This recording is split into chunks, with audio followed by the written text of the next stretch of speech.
என்னகத்துள் எங்கு நாடி ஓடினே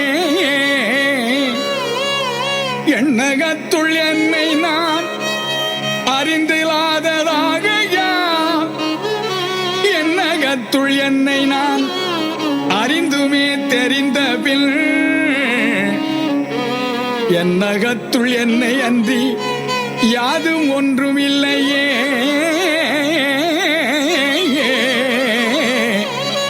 மீண்டும் சிந்தனைக்கு ஒரு விருந்து நிகழ்ச்சியின் ஊடாக உங்கள் அனைவரையும் சந்திப்பதில் மிகவும் மகிழ்ச்சி அடைகின்றேன். எனது வாழ்விலே நான் படித்த கேட்ட விஷயங்களில் உண்மையிலேயே எனது வாழ்வை வளமாக்க உதவிய விஷயங்களை பொறுக்கி எடுத்து உங்களுக்காக இந்த நிகழ்ச்சியின் ஊடாக வழங்குவதில் மிகவும் மகிழ்ச்சி அடைகின்றேன். அஞ்செழுத்தும் மூன்றெழுத்தும் என்றுரைக்கும் அன்பர்கள், அஞ்செழுத்தும் மூன்றெழுத்தும் அல்லகானும் பொருள், அஞ்செழுத்தை நெஞ்செழுத்தி அவ்வெழுத்தை அறிந்தபில் அஞ்செழுத்தும் மூன்றெழுத்தும் அவ்வுமாம் சிவாயமே. அஞ்செழுத்தும் மூன்றெழுத்தும் அவ்வுமாம் சிவாயமே. வாழ்க்கையிலே ஆபத்தான காலகட்டத்தில் நாம் எடுக்கும் முடிவுகளும் சில வேளைகளில் ஆபத்து நிறைந்ததாகத்தான் இருக்கும். காட்டிலே ஒரு மனிதன் கரடி ஒன்றை நேருக்கு நேரே கண்டுவிட்டான். இப்பொழுது அவன் ஓடி தப்ப முயற்சிக்கலாம் அல்லது ஒரு மரத்தில் ஏற முயற்சிக்கலாம். அவன் உடனடியாக ஒரு முடிவு எடுக்க வேண்டும். உடனே அவன் நிலத்திலே இறந்தவன் போல் படுத்து விட்டான். கரடியும் அருகில் வந்து மணந்து பார்த்துவிட்டு சென்று விட்டது. இப்பொழுது அவன் எடுத்த சரியான முடிவு அவனது உயிரை காப்பாற்றியது. இதுபோன்றுதான் விமானம் ஒன்று பறக்க ஆரம்பித்த பொழுது பறவை ஒன்று என்ஜினில் சிக்கி விமானம் இயங்க மறுக்கின்றது. அப்பொழுது அந்த விமானி கூட்டம் போட்டு கலந்து ஆலோசித்து என்ன செய்யலாம் என தீர்மானம் செய்ய முடியாது. உடனடியாக அந்த விமானத்தை கடலிலே மெதுவாக இறக்கி எல்லோரையும் காப்பாற்றினார். இதுபோன்று நமது குறுகிய வாழ்விலும் நாம் எதற்கு முக்கியத்துவம் கொடுக்க வேண்டும் என்ற ஒரு தீர்மானத்தை எடுக்க வேண்டியுள்ளது. இந்த தீர்மானத்தை நாளை என்று பிற்போட்டுவிட முடியாது. ஏனெனில் சரியோ பிழையோ நாம் எடுக்கும் முடிவுகளின் விளைவுகளை நாம் தான் அனுபவிக்க வேண்டும். நாளை நாளை என்று காத்திருந்து நாளை என்ற நாளும் ஒரு நாள் போய்விடப் போகின்றது. காலனின் வருகை கண்டு கதறி அழுதாராம் கபீர் எனும் ஞானி. இங்கே பூமியில் உள்ள சொர்க்கம் போன்று வேறு எங்கேயும் இல்லை என்று அவர் அறிந்து கொண்டதால் அழுதாராம். அன்றாடம் காட்சியாக இருந்த ஒரு ஏழை நெசவாளி அவர். ஆனால் அவரது பாடல்கள் நேரடியாகவும் மிகவும் உரைப்பாகவும் ஒரு செய்தியினை மக்களுக்கு எடுத்துரைக்கின்றது. அதிகாலையிலே சூரியன் உதிக்கும் பொழுது மறைந்து போகும் நட்சத்திரங்கள் போல இந்த உயிர் வாழ்வும் மிகவும் சொற்ப காலத்திற்கானது.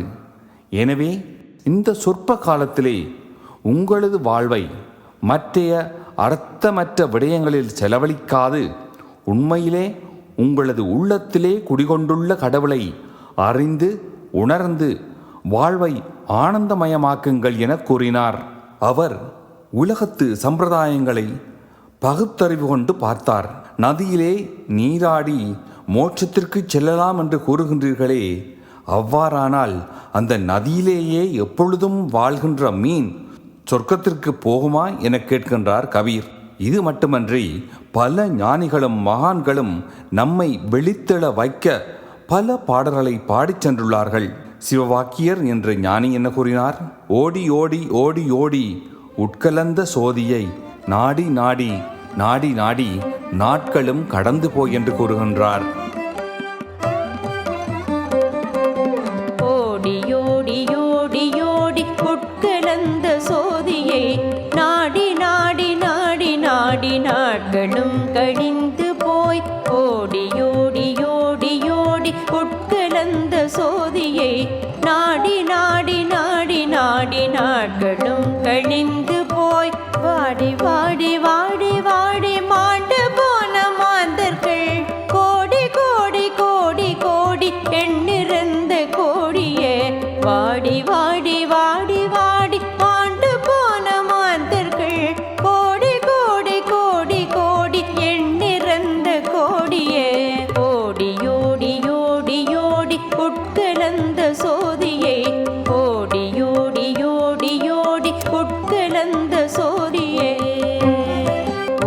உறக்கிலன் விழிக்கிலன் உணர்வு சென்று கொடுங்கிலன் சிறந்த ஐம்புலன்களும் திசைகள் ஒன்றிலன் உறக்கிலன் விழிக்கிலன் உணர்வு சென்று கொடுங்கிலன் சிறந்த ஐம்புலன்களும் திசைகள் ஒன்றிலன் புறமும் உள்ளும் அங்கனம் பொருந்திருந்த தேகமாய் நிறைந்திருந்த ஞானிகள் இணைப்பதேதும் இல்லையே புறமும் உள்ளும் அங்கனம் பொருந்திருந்த தேகமாய் நிறைந்திருந்த ஞானிகள் இணைப்பதேதும் இல்லையே என்னிலே இருந்ததொன்றை யான் அறிந்ததில்லையே என்னிலே இருந்ததொன்றை யான் அறிந்து கொண்டவன் என்னிலே இருந்ததொன்றை யான் அறிந்ததில்லையே என்னிலே இருந்ததொன்றை யான் அறிந்து கொண்டவன்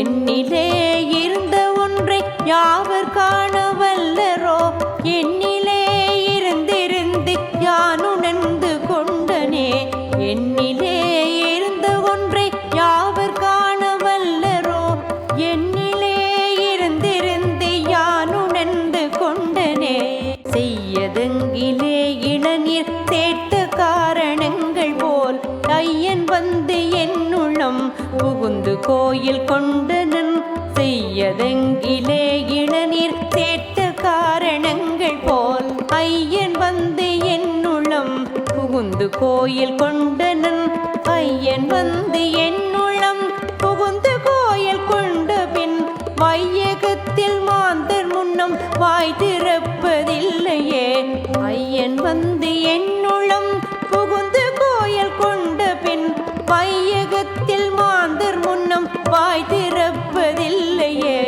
இப்பொழுது பிரேம் ராவத் அவர்கள் ஆற்றிய உரையின் தமிழ் மொழிபெயர்ப்பின் ஒரு பகுதியினை கேட்போம். இங்கே கூறப்படுவது உலகத்து விடயம் அல்ல. இது மதத்துடனோ அரசியலுடனோ சம்பந்தப்பட்டதும் அல்ல. இது ஒவ்வொரு மனிதனின் உள்ளத்துடன் சம்பந்தப்பட்டது. இது நீங்கள் எதனை தேடுகின்றீர்களோ அதனுடன் தொடர்புள்ளது. நீங்கள் எதனை தேடுகின்றீர்களோ அதனை நீங்கள் என்ன பெயர் கொண்டு அழைத்தாலும் பரவாயில்லை. அமைதி, ஆனந்தம், கடவுள், சிவன், அல்லாஹ் என என்ன பெயர் கொண்டு அழைத்தாலும் பரவாயில்லை. அதனைத்தான் மக்கள் எல்லோரும் தேடுகிறார்கள். அது எங்கோ தூரத்தில் இல்லை. அது மனிதனாலே அடைய முடியாத இடத்திலே இல்லை. ஒரு மனிதனுக்கு துன்பம் ஏற்படும் பொழுது அவன் கடவுளிடம் பிரார்த்தனை செய்வான். கடவுளே, இந்த துன்பங்கள் அதிகமாகிவிட்டன, இவற்றை நீக்கிவிடுங்கள் என கடவுளிடம் பிரார்த்தனை செய்வான். ஆனால் ஆனந்தம் அதிகம் கிடைக்கும் பொழுது, கடவுளே, ஆனந்தம் அதிகமாகிவிட்டது, எனவே இந்த ஆனந்தத்தை குறைத்து விடுங்கள் என பிரார்த்தனை செய்வதில்லை. ஏன் அவன் பிரார்த்தனை செய்வதில்லை? மனிதனுக்கு ஏதோ ஒன்று தேவையாக உள்ளது. அதனை மனிதன் சுயமாக அனுபவிக்காதவரை நாம் வேறு என்னதான் செய்தாலும் அமைதி கிடைக்காது. மனிதன் அமைதி வேண்டும் என கேட்கும் பொழுது, உனக்கு நல்ல மனைவி, நல்ல வீடு, நல்ல வேலை, நல்ல பிள்ளைகள் எல்லாமே உள்ளன, இதற்கு மேலே உனக்கு என்ன வேண்டும் என உலகம் சொல்கிறது. ஆனால் அமைதியின் அனுபவத்தை ஒருவன் தானே சுயமாக உணர வேண்டும். வேறு ஒருவர் நீ இப்பொழுது அமைதியை உணர்கிறாய் என கூற முடியாது. மனிதனின் உள்ளத்திலே தாகம் உள்ளது. ஒரு மனிதன் அமைதியை, ஆனந்தத்தை தேடுகிறான் என்றால் அந்த தாகம் அவனது உள்ளத்திலேதான் உள்ளது. உள்ளத்திலே உள்ளதை கண்டு உணர்வதுதான் அமைதி. இதற்காக ஒரு பாடலிலே, கஸ்தூரிமானின் தொப்புளில் கஸ்தூரி மனம் உள்ளது, ஆனால் அது அந்த நறுமணத்தை தேடி காடு முழுவதும் அலைகின்றது. கஸ்தூரிமானின் தொப்புளில் கஸ்தூரி மனம் உள்ளது, ஆனால் அது அந்த மனத்தை தேடி காடு முழுவதும் அலைகின்றது. அதுபோன்று எல்லோருடைய உள்ளத்திலும் கடவுள் உள்ளார். ஆனால் உலகம் இதனை அறிந்து கொள்ளவில்லை என சொல்லப்பட்டுள்ளது. இதனை ஒரு நிமிடம் எண்ணிப் பாருங்கள். இதனுடைய அர்த்தம் என்ன? நன்றாக பக்தி செய்தால் என்றோ ஒரு நாள் நீ தேடும் ஆனந்தமும் அமைதியும் உனக்கு கிடைக்கும் என்று மக்கள் கூறுவார்கள். ஆனால் ஒரு குழந்தை தாகத்தால் அழும்பொழுது, என்றோ ஒரு நாள் உனது தாகம் தீரும், எனவே அழாதே என தாய் கூறுவதில்லை. பசி எடுக்கும் பொழுது, என்றோ ஒரு நாள் பசி அடங்கும் என்று தாய் கூறுவதில்லை. இவ்வாறே உடலின் தேவைகள் போன்று உள்ளத்தின் தாகமும் தணிக்கப்பட வேண்டிய ஒன்றாகும். இது செயல்முறையிலே தணிக்கப்பட வேண்டிய ஒன்று. ஒவ்வொரு மனிதனின் உள்ளத்திலும் உயிர் மூச்சு, தொடர்ந்து நடைபெற்றுக் கொண்டே உள்ளது. என்று இதன் அசைவு நிற்குமோ அன்று மனிதன் மனிதனாக இருக்க மாட்டான். நாம் ஒருவரை அவரது பெயரைக் கொண்டு அல்லது அவரது முகத்தைக் கொண்டு அடையாளம் கண்டுகொள்கிறோம். ஆனால் அவரது உடலில் இருந்து ஒரு பொருள் வெளியே சென்ற பின்னர் அந்த மனிதன் அவராக இருப்பதில்லை. இன்று ஒருவருக்கு சொந்த பந்தங்கள் இருக்கின்றன. ஆனால் அவரது உடலில் இருந்து ஒரு பொருள் வெளியே சென்றுவிட்டால் அந்த சொந்த பந்தம் முடிவடைந்து விடுகிறது. நாம் அன்பு செலுத்தும் ஒருவரது உடலிலே சிறு காயம் ஏற்பட்டாலும் ஓடிச் சென்று அவரது துன்பத்தை அகற்ற முயற்சி செய்வோம். ஆனால் அவரது உடலில் இருந்து ஒரு பொருள் வெளியேறிவிட்டால் அதே உடலை எரிப்பதற்கோ புதைப்பதற்கோ தயங்க மாட்டோம். அது என்ன? உயிர் என்றால் என்ன? எதனை உயிர் என்று கூற முடியும்? நமது உறுப்புக்களை, நாம் செய்யும் விடயங்களை, நமது வேலையை உயிர் என்று கூற முடியுமா? ஏனெனில் உயிர் இறந்த பின்னரும் அந்த வேலை, நண்பர்கள், உறவுக்காரர்கள் எல்லோரும் இருப்பார்கள். உயிர் உள்ளதனால் எல்லாமே உள்ளன. ஆனால் உயிர் இல்லை என்றால் ஒன்றுமே இல்லை. ஆனால் மற்றைய எல்லாவற்றுடனும் நமது தொடர்பு உள்ளது. மற்றைய எல்லாவற்றையும் அறிந்து வைத்துள்ளோம். ஆனால் உயிரை அறியவில்லை. எனது உறவு அந்த உயிருடன், அந்த அழிவற்ற பொருளுடன் இருக்க வேண்டும். அந்த அழிவற்ற பொருள் நம் உள்ளே உள்ளது. ஏற்கனவே என் உள்ளே உள்ளதை நான் எங்கே தேட முடியும்? தொலைக்காத ஒரு பொருளை தேடும் பொழுது அதனை எவ்வாறு கண்டுபிடிக்கப் போகிறாய்? தொலைத்த பொருளைத்தான் தேட முடியும். தொலையாத பொருளை தேட ஆரம்பிக்கும் பொழுது அதனை கற்பனை செய்ய வேண்டி ஏற்படும். அதற்கு பல பெயர்களை கொடுப்பார்கள். கடவுள் மேலே உள்ளார் என்று மனிதன் கூறுகிறான். நான் கடவுளை இலகுவாக அடைய முடியாது, எனவே இப்பொழுது கடவுளை தேட என்னிடம் நேரம் இல்லை என கூறுகிறான். நான் இளையவன், எனக்கு வேலை, குடும்பம் என பொறுப்புகள் உள்ளன. இளைப்பாறிய பின்னர் உன்னை தேடுவேன் என்று கூறுகிறான். கடவுளை எங்கே வைத்துள்ளோம்? கடவுளை மலை உச்சியிலே வைத்துள்ளோம். இலகுவாக மனிதன் செல்ல முடியாத இடங்களிலே வைத்துள்ளோம். ஒவ்வொரு வருடமும் மக்கள் யாத்திரை செல்லும் பொழுது பனியிலே பஸ் கவிழ்ந்து அல்லது மலையிலே இருந்து விழுந்து பலர் இறக்கின்றார்கள். ஒருவரும் இலகுவாக சென்று அடைய முடியாத இடத்தில்தான் கடவுள் இருக்கின்றாரா? ஏனெனில் மனிதன் தனது கற்பனையில் கடவுளை அடைவது மிகவும் கடினம் என்று ஏற்கனவே எண்ணிவிட்டான். எனவேதான் மனிதர்கள் சென்று அடைவதற்கு கடினமான இடங்களிலே இவ்வாறு ஆலயங்களை அமைத்து விட்டான். ஆனால் சிந்தித்து பார்க்க வேண்டிய விடயம் என்னவென்றால், கஸ்தூரிமானின் தொப்புளிலேயே கஸ்தூரி மனம் உள்ளது. ஆனால் அது அந்த நறுமணத்தை தேடி காடு முழுவதும் அலைகின்றது. அதுபோன்று எல்லோருடைய உள்ளத்திலும் கடவுள் உள்ளார். ஆனால் உலகம் இதனை அறிந்து கொள்ளவில்லை. உன்னுளமே அந்த ஆண்டவன் வீடு, உன்னுளமே அந்த ஆண்டவன் வீடு. உன்னுளமே அந்த ஆண்டவன் வீடு, உன்னுளமே அந்த ஆண்டவன் வீடு. உளமே ஆண்டவன் வீடு,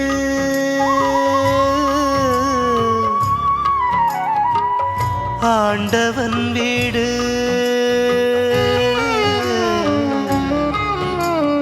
உன்னுளமே அந்த ஆண்டவன் வீடு, உன்னுளமே அந்த ஆண்டவன் வீடு.